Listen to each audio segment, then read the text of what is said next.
Welcome to the HR Stories podcast, listener question edition, where there is a lesson in every story. Each week, the team at HR Stories podcast shares questions from our podcast audience and provides tangible, practical advice that everyone can use to get HR right. Our hosts today are management and HR consultants Chuck Simikian and John Thalheimer. What is on your mind today? Welcome to the HR Stories podcast, where there is a lesson in every story. Today is the question and answer edition. I am here with Chuck Simikian, CEO of Alliance HR Partners or HR Alliance Partners. I can never remember which. And also an active director of HR for a large resort down in Florida. Yeah, absolutely. A large, iconic resort. You know what?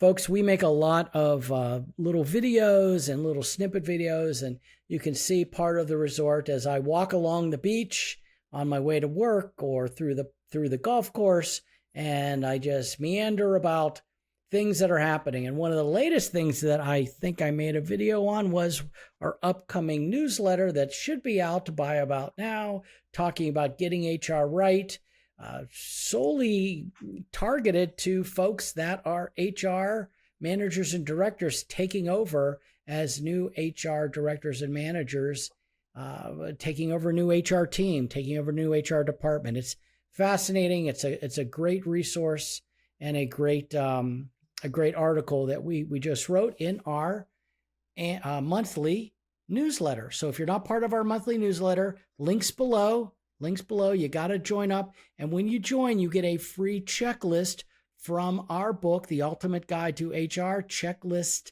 Edition, which, as we've said in the past, in fact, our last podcast, we talked about making HR less scary, less hard, easier, and hey, more fun.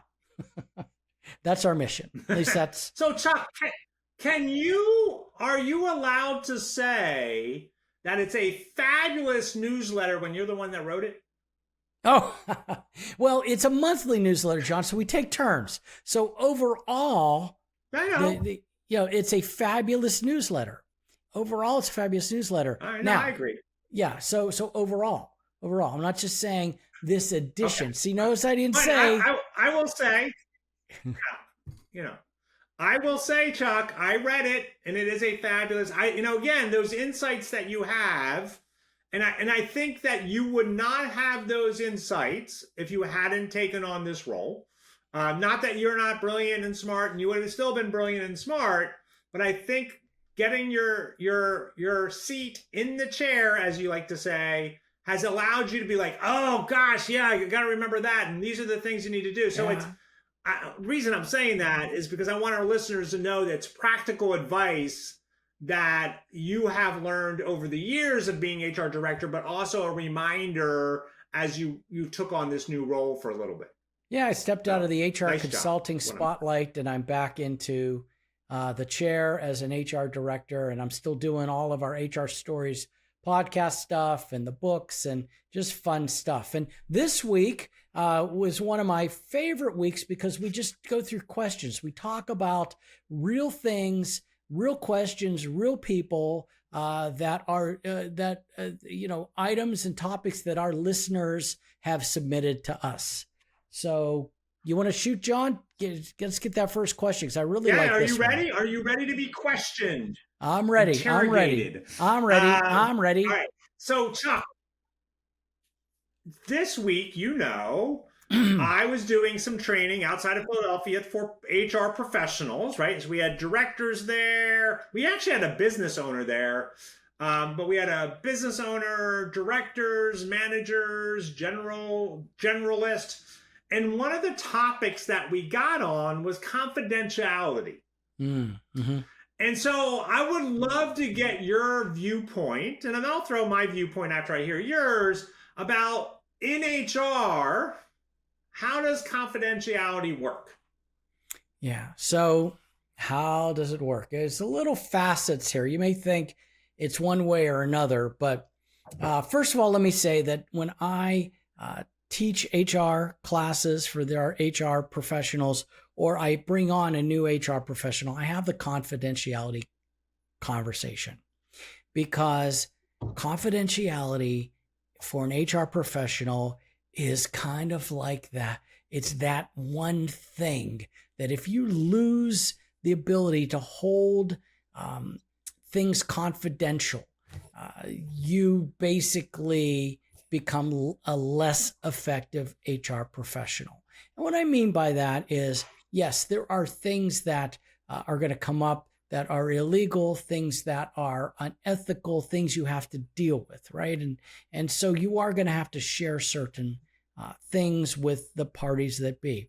But as you're going through an investigation, and an HR person, you're going to know, a lot of times you're going to know everyone's pay rates. You're going to know your bosses, the senior leaders, the president of the company. You're going to know things like that.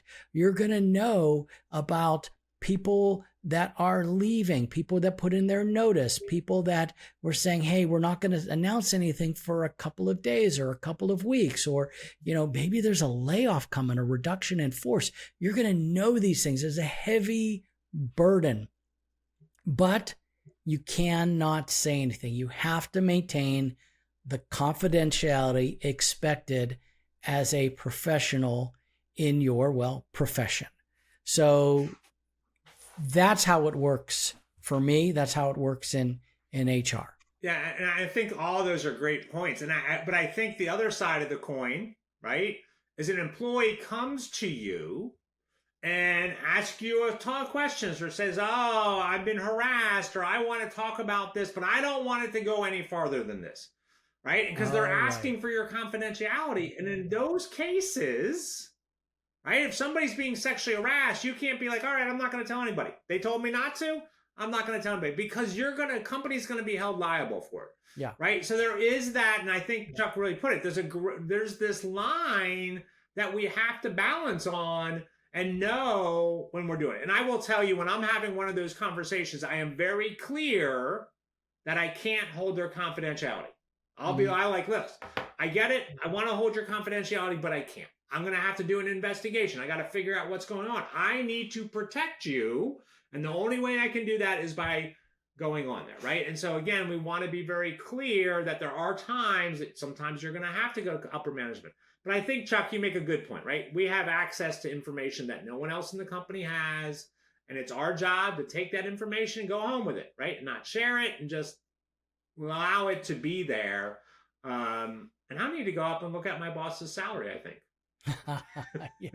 Well, I will tell you, I had a situation about a week or so ago, and you're absolutely right. If I tell people, I will keep it as confidential as possible.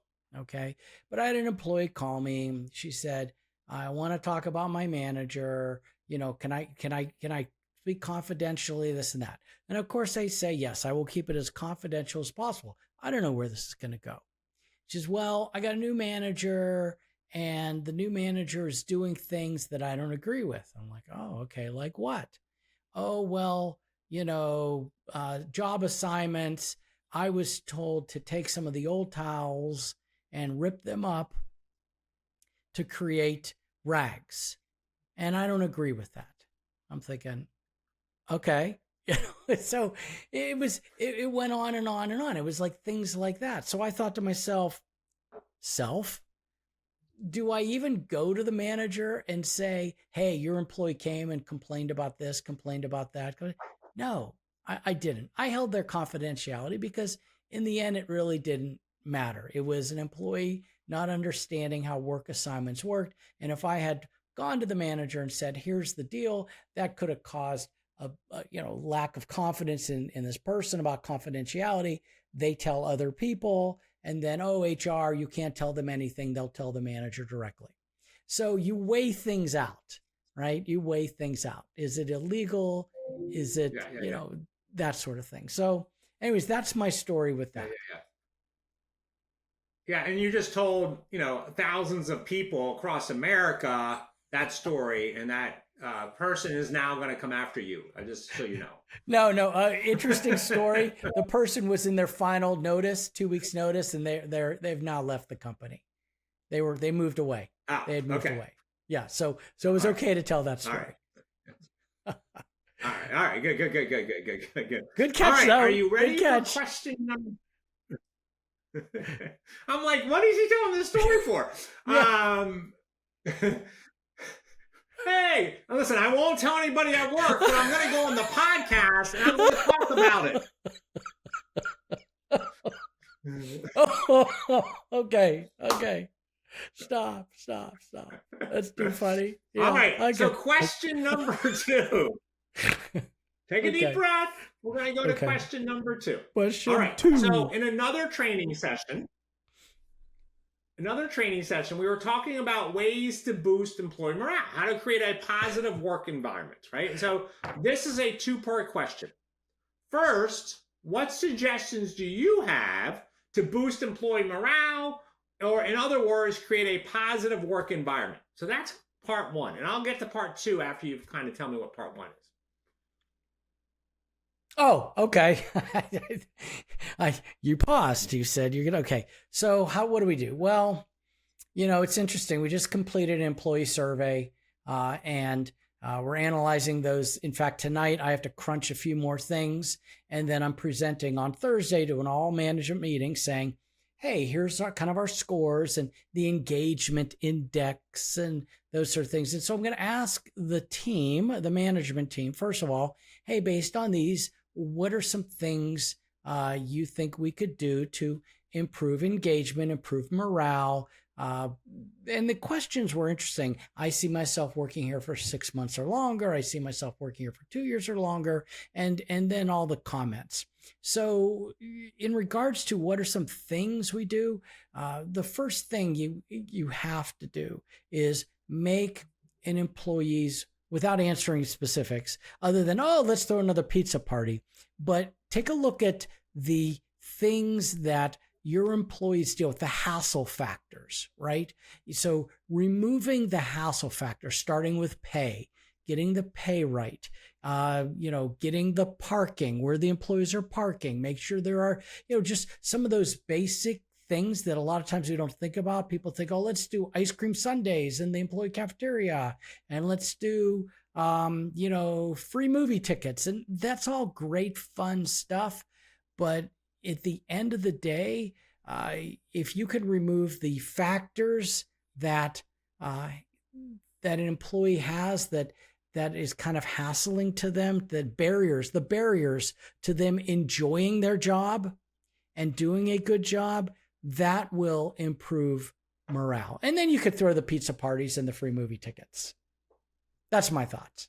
Yeah, those are good. I love that you're starting at that level, because sometimes we forget. And I always tell people, don't forget to say good morning, goodbye, Beautiful. Thank you. Yes. Right? I mean, again, as HR people, we're the face of the company for a lot of those employees, and we have to be that person. And sometimes it's hard, right? We come in, it's raining, we're not in a good mood. We see an employee in the parking lot, and we're just like, ugh, right? But we have to be like, good morning, how's it going, right? And so that does go a long way. And I've talked to a lot of people about this question, right? And so I've gone in and talked a lot about those things. And one of the things that comes up a lot is, doing the company barbecue, right? In the summer, have the big company barbecue. In the winter, have the holiday party. We should have a great checklist on that one, just as a reminder, everyone. Open the book, Ultimate Guide to HR, and open that up. It's in there. And so doing those things is really important, right? And again, we know that. One of my favorite answers to this question, somebody said, we have a fun and shenanigans team. Oh. And the fun and shenanigans team was a group of employees. And the fun stuff was the stuff that was planned. Like, everyone knew it was coming, and they knew, right? The picnic, the barbecues, that kind of stuff. But the shenanigans, they planned it, but they didn't tell anybody, right? So maybe on a hot summer afternoon, suddenly an ice cream truck will show up. And everyone gets free ice cream. Or it's a cold winter's afternoon, and they have a cocoa bar, right? And so those are the kind of things that I think are really fun, and spontaneity really can help kind of build that on there. Yeah, I love that. The fun and shenanigans. Yeah, that the unplanned rewards, the unplanned, hey, let's just do something like that. I love that. Good stuff. Is there a second part to this question? Right. Yeah. So let's say you do outside work events, right? So you're going to sponsor maybe going to Six Flags, maybe going to Disneyland, Disney World as a team, or going to a baseball park, or going bowling, or whatever, right? Doing one of those activities, and it's not mandatory, right? You're not going to make it mandatory, and a couple people decide, like, that's not my thing, I'm not going. What do you do? How do you handle that? Like, well, how do you handle it? You go and you ask, well, why aren't you going? And once they tell you, you accept their decision and you move on. Look, you're going to want everyone to participate. The only way to get everyone to participate that I've ever had is do it during the work day and you pay people, right? So if your work day is Monday through Friday, 9 to 6, you do it during that time period and you pay people. If that's the only way. Now, if it's voluntary and it's like, hey, everyone show up and we'd love to, the people that aren't going to show up, there are two types. Number one, they can't for some reason, family obligation, maybe school obligation, who knows what. And the other one is they just don't want to. They don't like you. They don't like that. They maybe like people. They want to hang out with them on their free time. I've run into people like that all my career. I like you folks. I don't want to hang out with you after work. All right. And those are the people you want to bring into the fold. You're like, no, we want you to come because we want you to see how great and fun we are. You can't force them. And just accept it. And maybe the next day when they hear about how great time everyone had, maybe they'll want to go next time. I don't know. John, what do you think? Yeah, and I think the other thing is to make sure that the events are accessible for everybody, right? And so you don't want to be like, hey, everyone, let's all go whitewater rafting, right? Because some people, that may not be accessible to them. They may not be able to swim. They may not be able to get in the cold water. I don't know. Mm-hmm. And so then you have to kind of balance that, right? And so that's why, like, going to a baseball game or some of those more leisurely type things are a great way to kind of bring that together and do that. So good answers to that question. All right, so we got one from a listener here, Chuck. Mm-hmm. It's a little complicated, but I want you to really think about this. We have an instance, so this is them. They have an instance where a department is the two people in the department. The manager booked leave and was approved for October to go overseas. So they paid for the flights, the hotel, everything's arranged. The second employee's wife is due to have a baby during the same time and would also like to leave to support his wife. What provisions do we need to allow for the birth of the baby as per NES, which I'm not sure what NES is, but again, per the law. And we can't have both people away at the same time. How do you facilitate that, right? So you have these two individuals that have both really good reasons to take time off. How do you handle that? Wow. So it's like going to happen at the same time, I guess. So let's assume it's going to happen at the same time. And I just wonder if they're being told, hey, you both can't be away. You both need to figure this out.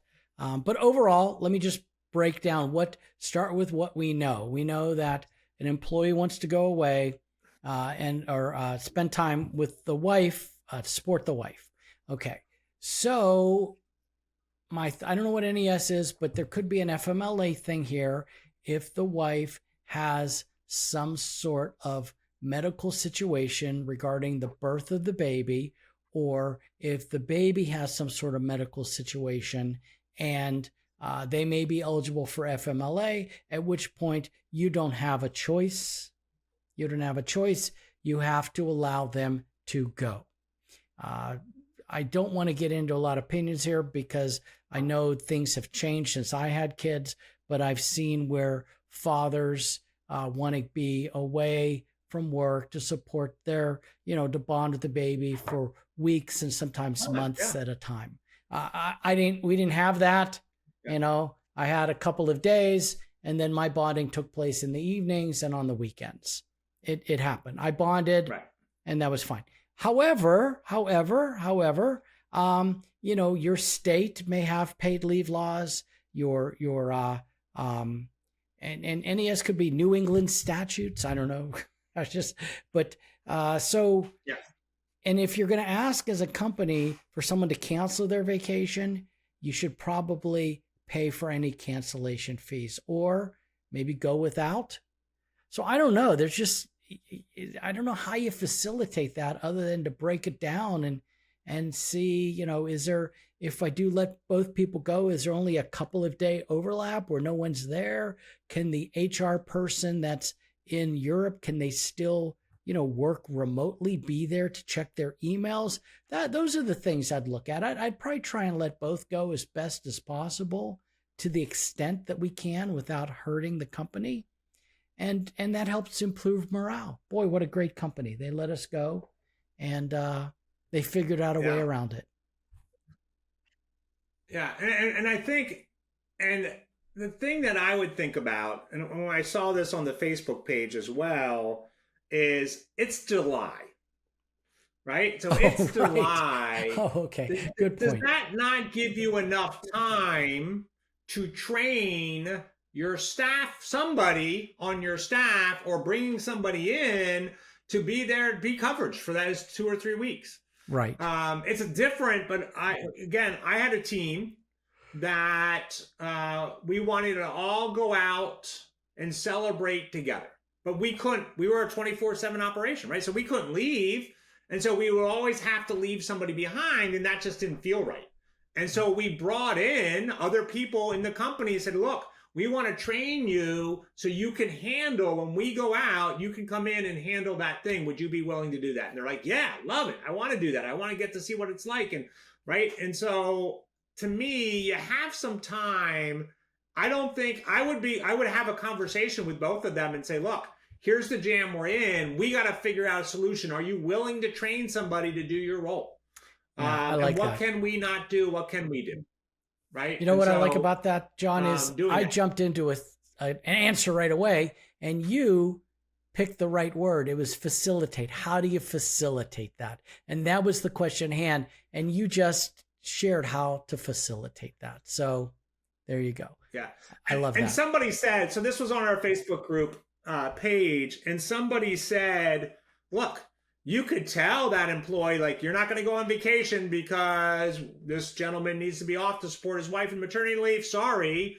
And they were like, well, they're going to quit, right? They're just going to quit. They're going to be like, all right, bye. And that's, now you're going to have to backfill that position, right? Yeah, and so exactly. You got to come up with a solution. And there is very, very, very few jobs that somebody else can't do. Yeah. Yeah. And I love the fact that the facilitate, put them both down and say, okay, how do we figure this out? We're in a pickle. Yeah. You know, there's a great, and I'm going to give the answer. God, I hate this. I'm going to give the answer. There's a great exercise on negotiation that I've used in my classes in the past. It's the case of the ugly orange. I don't know. You ever heard of that before? And it's, you know, where there's only, the ugly orange is a rare fruit, and there's two scientists that need them. One will save humanity. One will save the, you know, that sort of thing. And so each one needs the ugly oranges, the last ones that are left in the entire world. And so there's this bargaining that goes on in the class. Oh, I need it for this. I need it for this. I need it for this. But in the end, the negotiation facilitation, as you said, when you sit down, says, okay, let's figure this out. One scientist only needs the juice. The other one only needs the peels, the rinds. And then they can both have what they need. And so when you bring up the facilitation, it's like, hey, let's sit down and break this out. And what do we really need? What is really happening here? And great questions, great final questions, lots of discussion. Would love to hear what our listeners have to say. I think that's such a great skill set, negotiation, right? And I think that's something that as an HR, it's something that we definitely have to work on. We have to be really good because there's going to be 1,000 times where management wants something, the employees want something, an employee wants something, another employee wants something. And our role is to kind of figure out, how do I solve this for everyone? Yeah. I deal with that quite a bit. I've dealt with it in my past. I've dealt with senior leaders that just like to say no to see what you're going to do. And they crave that pushback. They want to know, okay, state your case. And state your case. Right. Let's figure. And so it's like, I really should probably take a class on that.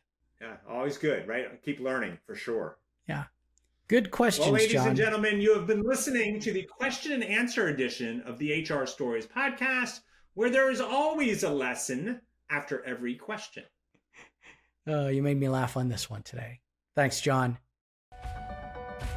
Thank you for listening to the HR Stories podcast. The material presented in this podcast is for informational purposes only. Chuck and John always recommend using an employment lawyer or HR consultant to handle any legal concerns or HR issues. We do our best to double check sources and make sure the information we are providing is accurate. We may eliminate or embellish without changing the basic narrative to make the story easier to understand. In certain circumstances, we may change identifying information to protect the innocent. The HR Stories broadcast is brought to you by the team at HR Stories. The team at HR Stories is designed to help anyone with HR responsibilities be better at managing the employee experience. To engage with us, go to the hrstoriesteam.com and learn more about how the team at HR Stories can support your business or nonprofit. Thank you for listening to the HR Stories podcast, where there is a lesson in every story.